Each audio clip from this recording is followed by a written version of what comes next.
Live from Lagos. If you just joined in, this is still Enterprise Morning reaching you from Enterprise Television. Now to our conversation for today. Maiduguri, the capital of Borno State, has been severely affected by flooding, with major roads, houses and shops submerged in high waters. The floods have also affected public infrastructure, including the Shell's Palace, the University of Maiduguri Teaching Hospital, and the Sanda Kamari Park Zoo. A prison wall was broken, resulting in inmates, casualties, and escapees. The flood has cut off vehicular movement in the metropolis, with many communities affected, including Abaganaram, Custom Road, and Gwange area. The Maiduguri Zoo has lost 80% of its animal stock due to the flood, while with others escaping into the city. Thousands of residents, mostly women and children, have been displaced, with many seeking refuge on the trees and roads. Yes. The flood is attributed to heavy rainfall and leakage from the Alo Dam, which supplies water to Maiduguri from River Mungada in Cameroon and Lake Chad. Very true. And also the situation has resulted in significant disruption to daily life, with many small-scale businesses and shop owners also affected. That is one of the most trendy story we have out of Nigeria. And joining us to discuss these and more virtually, we have Barrister Vance Ofeli from Lagos. Thank you so very much, Barrister, for being part of our show today. Good morning. Thank you so very much. And also we have John Akerele from Saitama in Japan. Thank you, John. Hello. Good morning. Thank you for having me. Thank you so very much. We appreciate your time. And also with us in the studios is Barrister Tunji Abdulhamid. Thank you so very much for hanging on. Thank you. It's my pleasure to be with you. We appreciate your time. All right, so let's get into the matter now, and of course about the flood. And I'd love to start with you, John Akerele from Saitama in Japan. You are a Nigerian, obviously, and so it's not new, when we see such stories. But knowing you're outside of the country, tell us, how does it really work in other parts of the world when issues like this is before them? Maybe you can, of course, juxtapose it with what we see today in Nigeria. I think for me, flooding is something that we have been dealing with as a nation. And if you look at our age as a country, you see that all along we've been having flooding issues. And these are the leadership. And that's why I said to everyone who cares to listen, that when we speak about leadership, it affects the present and it even affects future generations. Now, are there things that can be put in place to ameliorate this flooding? They must have been forecast before now. All right? And then, would there be issue of resettlement? What can the people do, in terms of allowing flow passage of water? After all, it's not only Nigeria that is flood prone. But then, you ask yourself, as a people, have we been proactive enough, to look at the forecast that we have, and what are we as a government putting in place to make sure that we bring down, the effect of flooding to us? Another thing again we must look at is what is our own input as residents, to the issue of flooding. There are so many water passageways that have been blocked. Some have been converted to, properties. Some have been sold to people to build estates and the like. And so we need to come back to the original plan. And that's where urban and regional planning is very important. In Nigeria, if you have money, you can just buy land anywhere and build whatever you want to build. But in other plans, it does not work like that. So it means at this point in time, our urban and regional planning is having a question mark, because there are places that have been mapped out not to have been a residential area. Why? Because they are flood-prone areas. Okay, how can we use this flood for our own advantage? There are some crops that, need a lot of water. And so even if you have the whole place flooded, these crops can still survive. One of such crops is what is rice. That is lots of water. So In a country that But do you think rice can do well in this flood? water can be collected, this John, water can be refined, and it can be better channeled to irrigation. Do you understand? So there are so many ways we can use it to our advantage. But then, for me, it's just another way of telling you that we are already in another mess. Okay, thank you, John.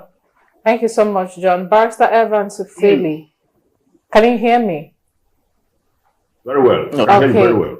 Okay, Barrister Evans. Now, looking at our leaders at this point, where what they're supposed to do before the flood came now is what they are doing. That is evacuating the people and sending them to IDP camps when they could have done this earlier on.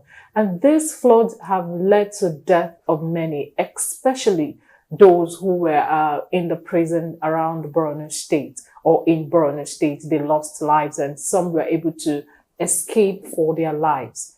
What do we say of this present leadership?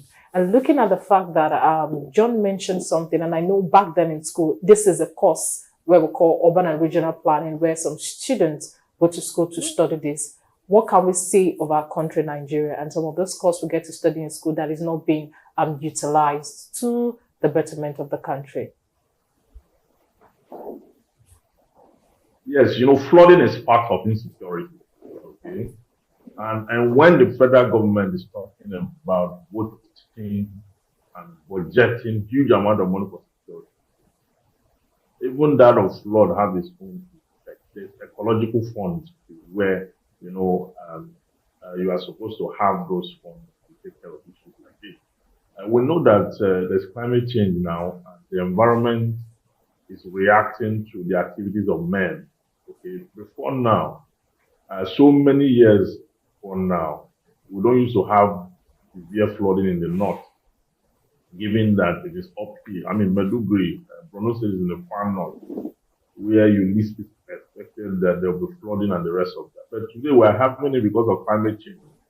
And let me also say that there's no country in the world where flood has been exterminated. You can only bring it to the barest minimum or reduce it. Even in America, in California, Tampa, California, you have flooding every time, almost every year, year in, year out. So flooding is an issue. But our own is that the reason our own is there is because we don't have good urban and regional planning structure. Such that natural waterways often blocked. And when they are blocked, the water will be struggling to look for where to get out. I mean, that prison wall that was broken is a clear case of a wall that is standing at the natural waterways. That is the truth. Anywhere you see flood bring down a fence or bring down a building, that building could reasonably be standing on natural waterways. It has not been brought down since because the volume of the water is low. The day the volume of the water and the current increases, that building will be brought down. That's exactly what is happening. Okay. Now, our emergency response, okay, and the way we go about rescue missions in Nigeria is one area you have to talk more about. It's only when things like this happen that the NEMA and the other organization that talk about flooding and all that. It's only when things have happened like this, they now go and try to rescue people. When they rescue them, they don't know actually where to take them because we don't have facilities. Those IDP camps. Can I tell you what IDP?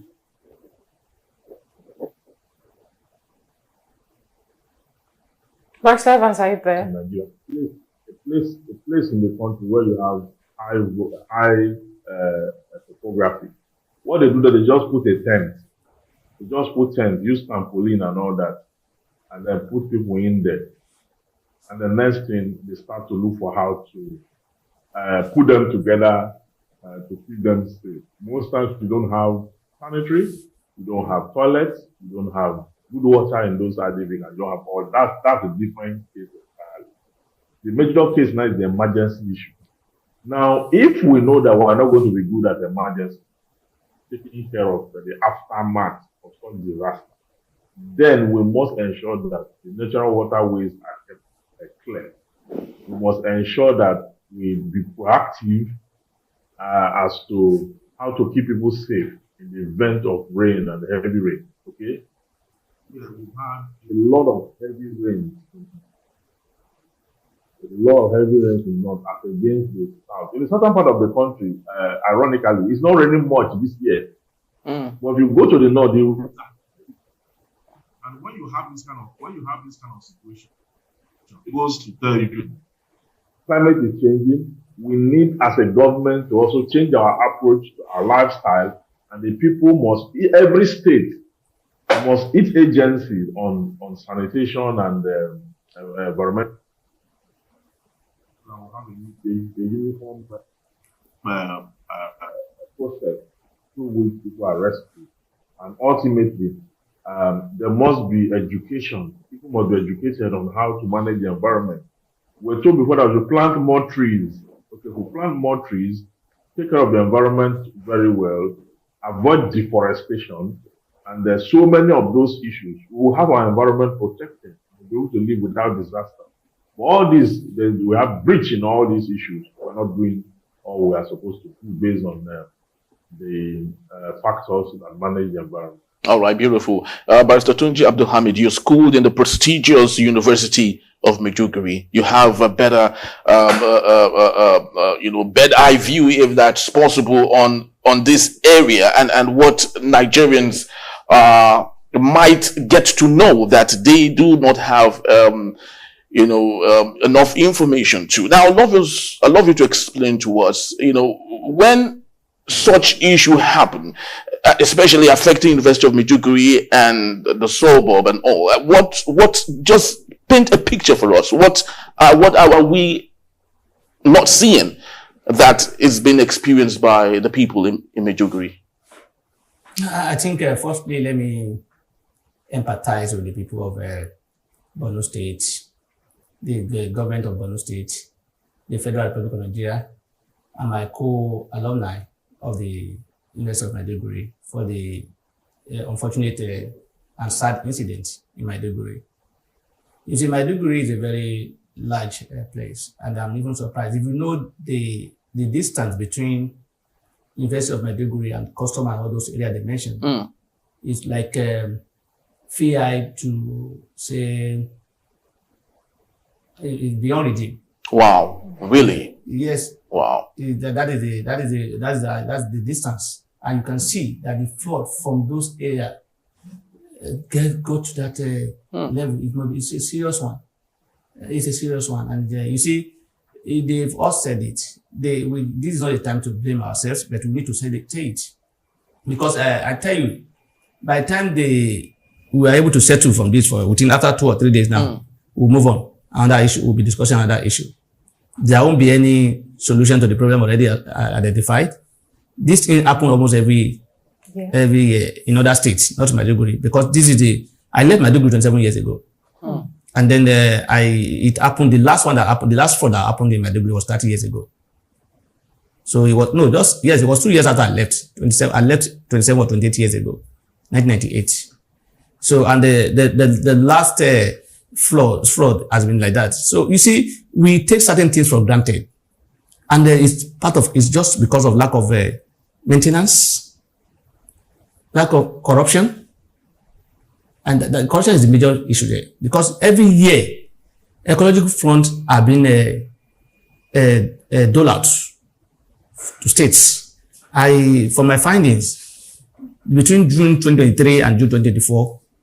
69 point something billion, no, 39 point something billion was, I may not be correct with the figure, was released to 36 states as ecological fund. What are these money meant for?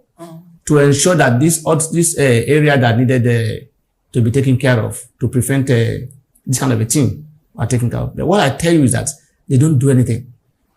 They see the money as money for the boys to eat. That is the truth. They prefer a situation whereby the thing will happen. We'll now be talking about, let's go and buy a bag of rice. Let's go and buy gari. Let's go and buy exactly. They prefer that kind of a situation. But that time to prevent, no. We don't have that culture of proactiveness in dealing with issues. Some people will come and say flood is natural and it happens everywhere. Most of the ones in Nigeria are not natural. They are artificial. This one is because of the dam collapse. Yes, exactly. This dam, I tell you, maybe in the last 10 years or 20 years, maybe they don't even do anything to it. When you have a dam, you must look at it very well. You must maintain it. You must expand it if necessary. You must upgrade it. Exactly. I don't think they do all this. I don't think they even care. As long as things are not going out of hand, it's okay. They will be waiting for when there will be disaster for them to realize that there's a problem on ground. And let me comment to an extent, a state governor in this regard. You know, we used to have a flood on the Long Bridge here. Yeah. They realized that, look, this thing has been open every year. This year, you notice, despite the rain, there was no such flood because they did a lot of dredging to ensure that there's a free flow of water. So they clear all those areas that will make that thing happen. Then what we see in most of our states is that people don't care. That money will be allocated, will be released every year, and nobody will know where the money is going to. Nobody will account for it. Nothing will be done, and the money will not be returned back to the cover of the government. If they ask them, they will tell you they've spent the money to do so many things in terms of that ecological prevention, and nothing. So for me, the dam that collapsed is as a result of lack of maintenance, as far as I'm concerned. It's as a result of negligence. It's as a result of lack of expansion, lack of upgrade. So if you say the other country that you talk about, that you compare, because people would, like I said, some people will say, what is this man talking about? Is it not a natural disaster?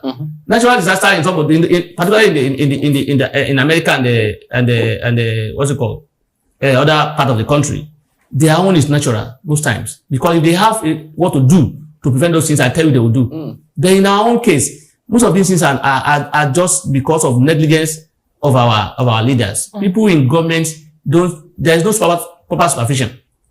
When the money is released for this project or this ecological whatever, those who release the money, the government or whatever, the governor will not follow up and see whether or not it has been done. As long as there's no problem. Nigerians prefer a situation whereby as long as these are not causing problem, no matter how faulty that thing is, as far as Nigeria is concerned, it's okay, it's good to go.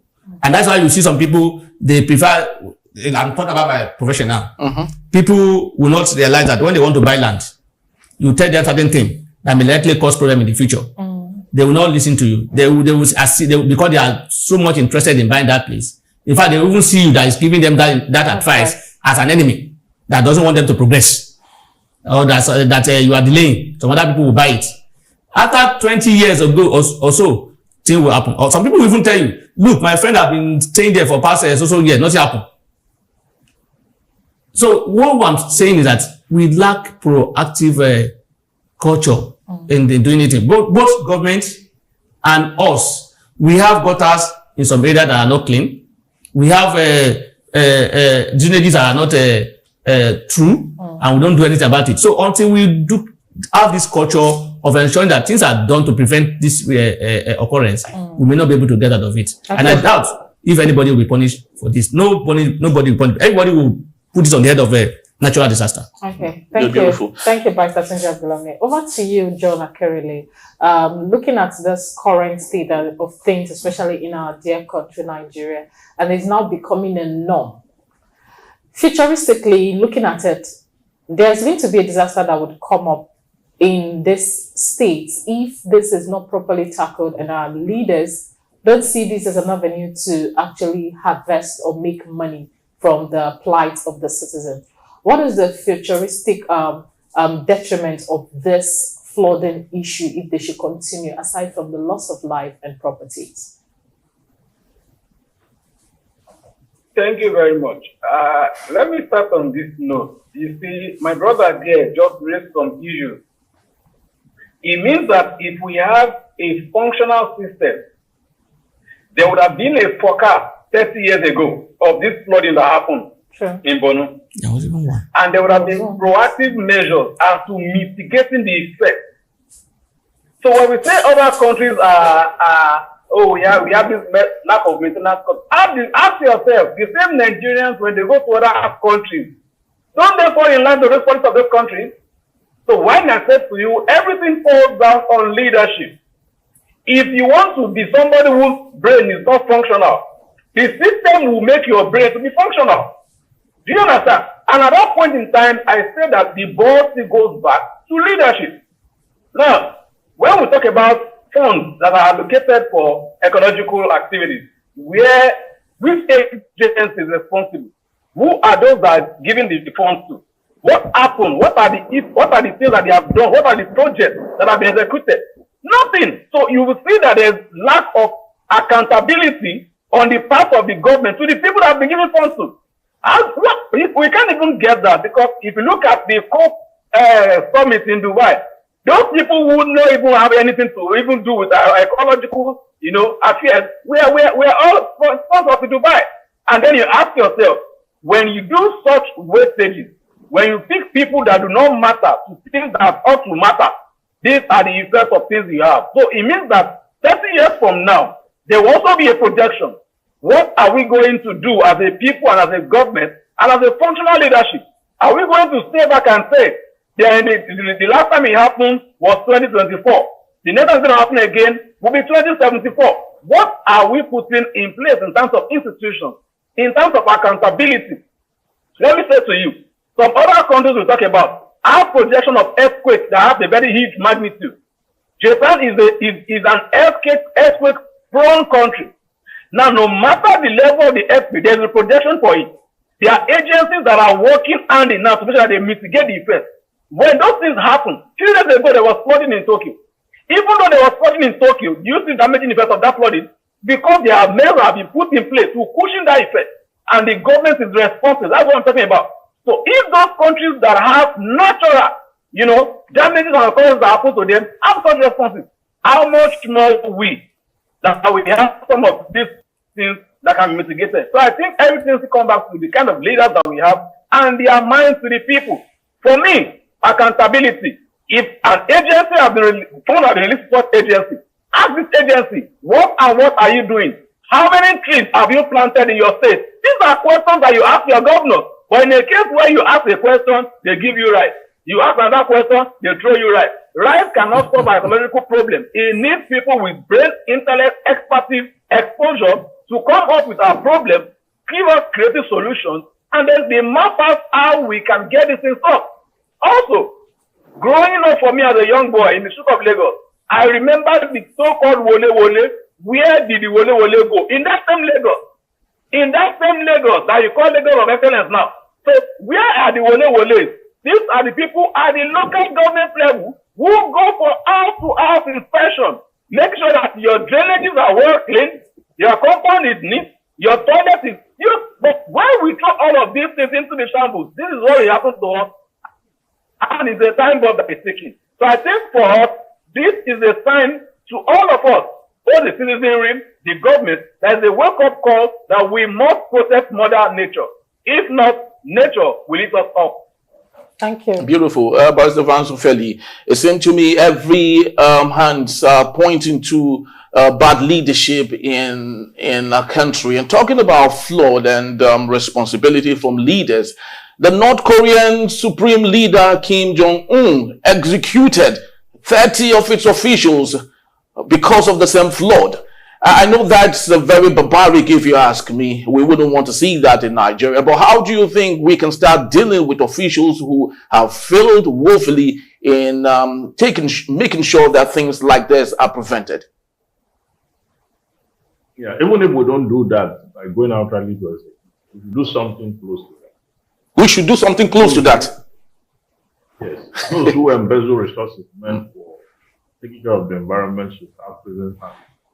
Okay, because the penalty for non-compliance is not stringent in Nigeria, and that is why you can't get things right. Do you know that the environment is changing so fast to the point that in Abuja, there was 2 years ago, the earth shook in Abuja. I don't know whether you are aware of it. There's a name it is called in science, not earthquake exactly, but when the earth shakes, some buildings were affected in Abuja. And people started running up and down. Some persons started moving to areas that are not affected because they felt perhaps You can imagine that the disaster that we are. Imagine if earthquake happen in Nigeria. You can imagine the colossal damage that would cause, given the fact that we don't have rescue mission and we don't have projected plan like John talked about in Japan. Okay, we don't have a forensic foresight into years into the future as to what could likely be an imminent or looming disaster in the future that we don't even have any plan on ground to, resuscitate the environment when that happens. So we're living by trial and error in 2024, where science and advancement in science has gone so far.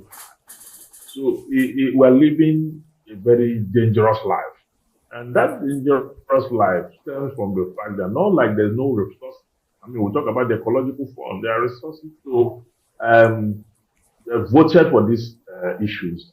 Apart from the ecological fund, the governors have security votes. Okay, and these security votes are humongous amount of money that they don't account for. So, but it's for security vote to secure the people, to secure them from the hazards of the environment, and to secure them from intrusion and all kinds of insurgency. But what do you have? What do the governors use this money to? They do with this money every year. They get this fund consistently. The ecological funds are also consistent. I mean, there are also grants. Okay, each time the United Nations organizes for this, you talk about grants to countries that are susceptible to such kind of environmental disaster. But at the end of the day, you don't get to see anything reasonable. The unthinking nature of our leaders is to say the least most unfortunate. Not too long ago, in Haiti, to have that kind of disaster, just because their leaders are also unthinking, like the whole world have to rally around and they send aid to them, and all that. So we shouldn't get to that level, since we know that during the rainy seasons, there are likelihood of things like this. And given that a lot of people don't comply to environmental standard and environmental best practice, they build house anyhow. And also that waste management in Nigeria, we still use the nylon to buy things. In the US, nobody uses nylon to buy items. They have this paper bag, so that if you drop it anywhere, it will dissolve into the earth.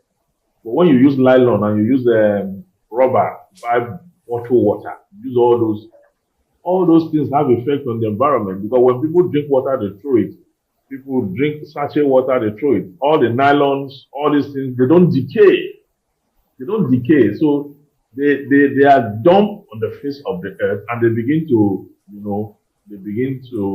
create problems, blocking gutters, drainages, and all that.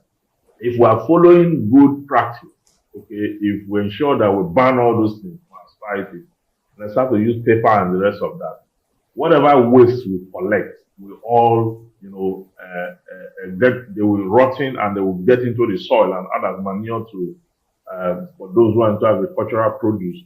Well, here we're not doing that. So there are many steps we need to take.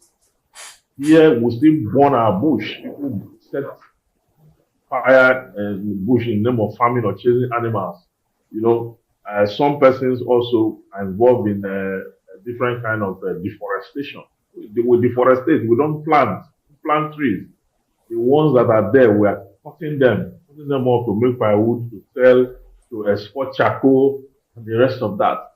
So when you have that, when the care of the environment is not there, nature will resurge, definitely, and that is what is happening.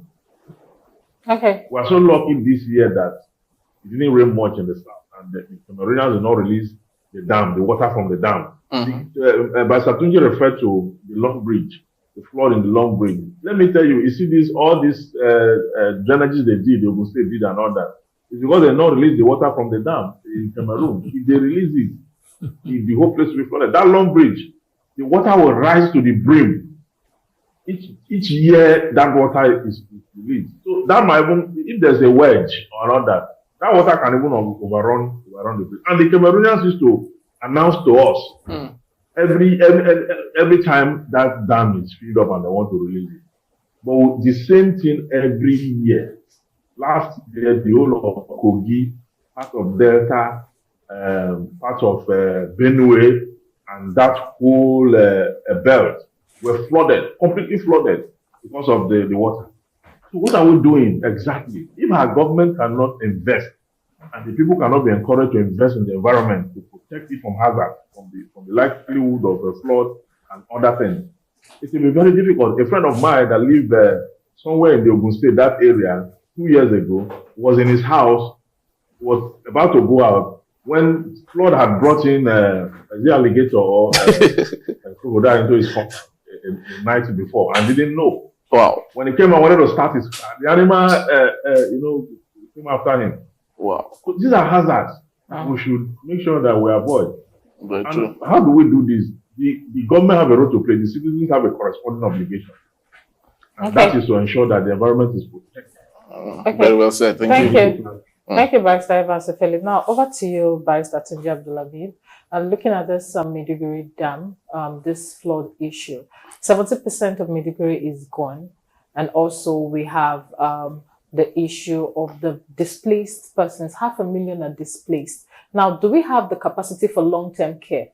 Looking at how they've handled people in the IDP camps over the years.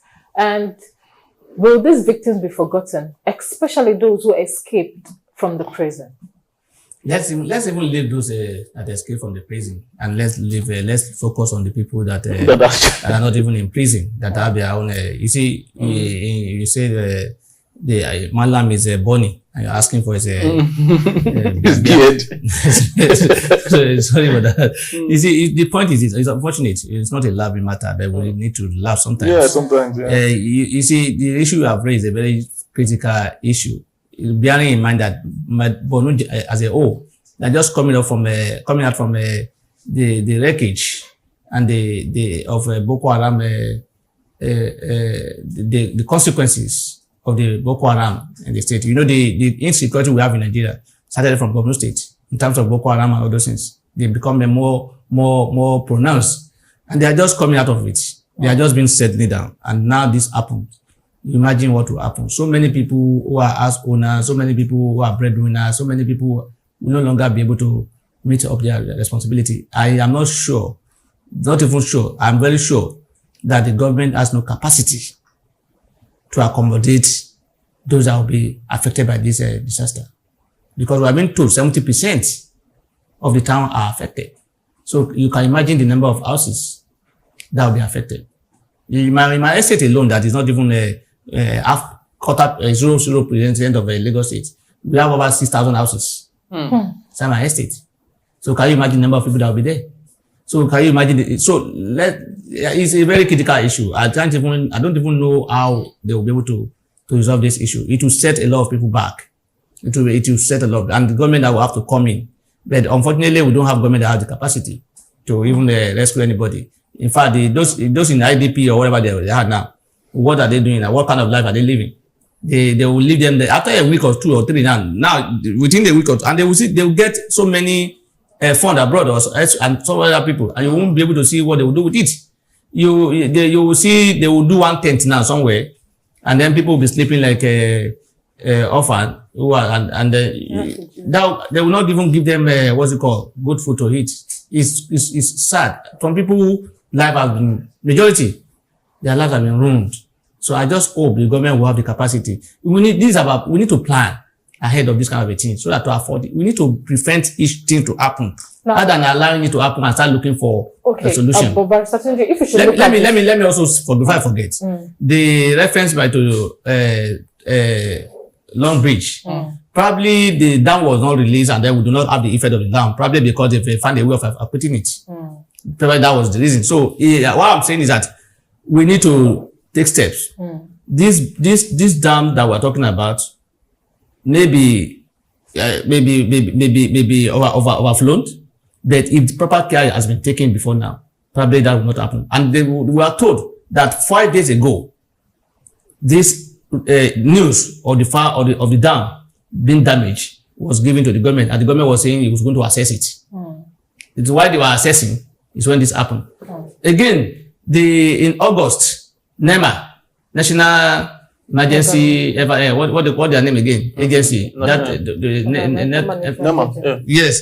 They also raised an issue, alarm, in August regarding 27 states likely to be flooded. But they are in charge. What have they done? What step did they take other than aside the announcement that the state should be? Nothing was done.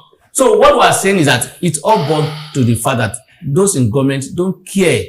They wait for things to happen before thinking of what to do. But Satunji, if they take step, it's one thing for the government to take step, it's another thing for the citizens to cooperate with the government. Who is to be held responsible? Are the citizens cooperating to actually help to curb this issue, or is it wholly the government responsibility 100%? I think when the government wants to do its things and it wants to prevent certain things, you'll be able to do it. You can't say citizens will prevent government from taking its steps. When they want to demolish houses in what's it called, Maryland, against the wish of the people, did they not do it? So it's not. Don't even go there and say people not cooperating. The only thing the government know as a solution to this problem we're talking about is to advise, to say relocate. Aside from that advice of relocation, they won't take another step again. They won't look at why are we having this flood? Like they say that fraud, that dam that they say is damaged. Do they go there and look at it quickly and say, what can we do to fix it? They were not. They were just there looking at. They were thinking maybe thing will subside. So what I'm saying is that if the government, there is a political will on the part of the government to prevent things, no citizen will by force cooperate.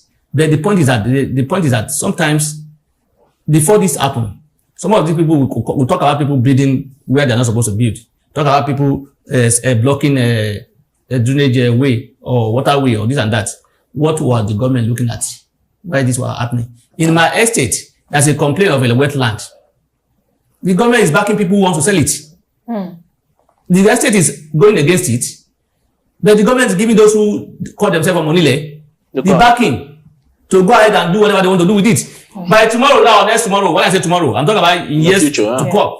Something will now happen. People will now say natural disaster. No.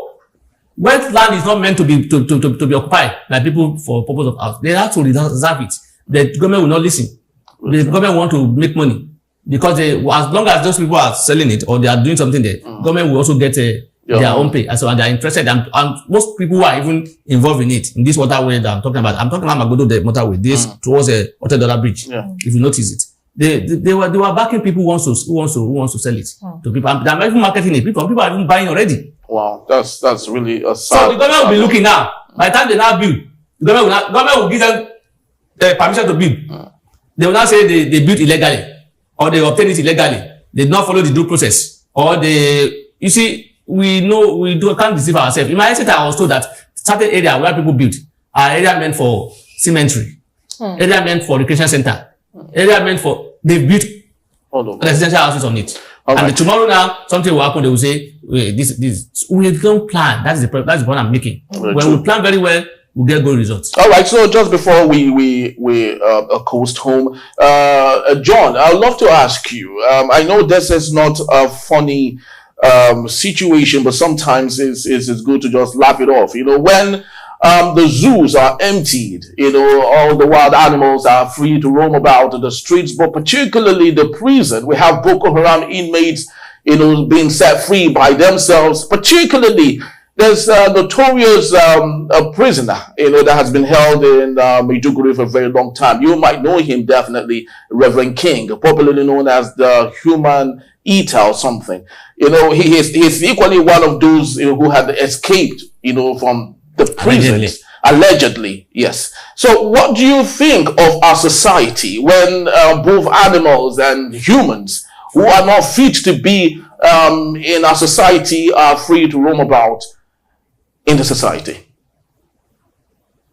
Well, I would answer you by saying everything still falls back to leadership. Where are the inmates roaming about?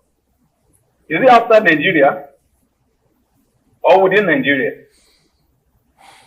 And that's to tell you that the eyes of the government is everywhere, length and breadth of the country. And see, that's why I said, when we have functional leadership, it affects every area. Now, let me give you an example. When inmates, find a way of escaping, they've escaped, but they will sleep somewhere. And that's where the communal intelligence will come to play. They'll sleep somewhere. They'll buy clothes. They eat food. At some point, they go out. They travel with people. They make phone calls. So, if the government is indeed serious, because all I see is just on seriousness from the local government level all through to the presidency. I don't see seriousness. Do you understand? If they are really serious, if these people have escaped, do you also know that if you make your due diligence, you will see that for any prison break, for every prison break, there is an insider involved in that prison break. And this must have been planned long time ago. Only that they are waiting for an open door, an opportunity to execute the plan. And this flooding gave them that ample chance to hit. So, prison break does not happen in 2 days, in 2 months. It takes strategic planning and timing. And that's why they took advantage of this time around of the flooding, and so that they can say, oh, it's the flooding that allowed the prison break to happen. Do you understand? That is the Nigerian effect of it. But the thing is that if the government, is indeed serious about this thing, there's a way that all of those that have escaped can also be taken back to the correctional center. Then the point again is this: is our correctional center indeed a correctional center or a damaging center?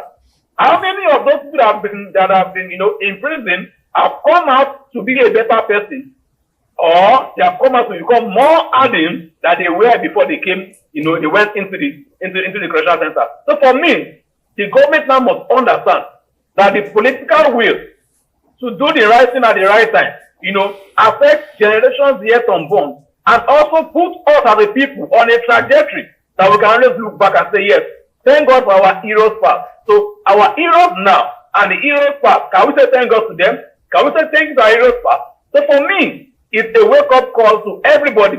And let's stop this narrative of saying the people are not cooperating. You cannot, do things without the approval of the owner of the house. You can't. If you rent my apartment, after you must have paid your rental fee. If I say to you, in this my apartment, there should be no nail on the wall. It's in the contract. There will be no nail on that wall. Why? Because it's my house, and that's what I want. Thank you, so John. the government must tell the people, this is what we want you to do for your own safety. There's a place of awareness, there's a place of campaign, there's a place of education, and all of these things create jobs for people. I think government needs to sit down and ask themselves, do we really serve these people well, or we are serving ourselves? And so, if all that is put in place, there will be officers who will roam the street, checking that all drainages are clear. There are agencies that their job is day in, day out, is to make sure that all passages, water passages, are free flow. There are agencies that always look at waste collection and look at how waste can be collected and can be recycled so that we can have more recycling products. There are agencies that will look at eco-friendly products. There are agencies that will also encourage government to bring in, eco-friendly companies and products and services that will create more jobs so that we are giving back to nature at the same time taking from nature. And so there will be a mutualistic relationship between ourselves as a people and modern nature. And that is what the government must understand. So when we talk about these things, we are not talking for our personal self. We are talking for the present now and the future of generations yet unborn, so that we can have a country we cannot be proud of. Okay. Thank you so much, John. Barrister Evans Philip, please, in 60 seconds, let's get your part in short because we have to coast home.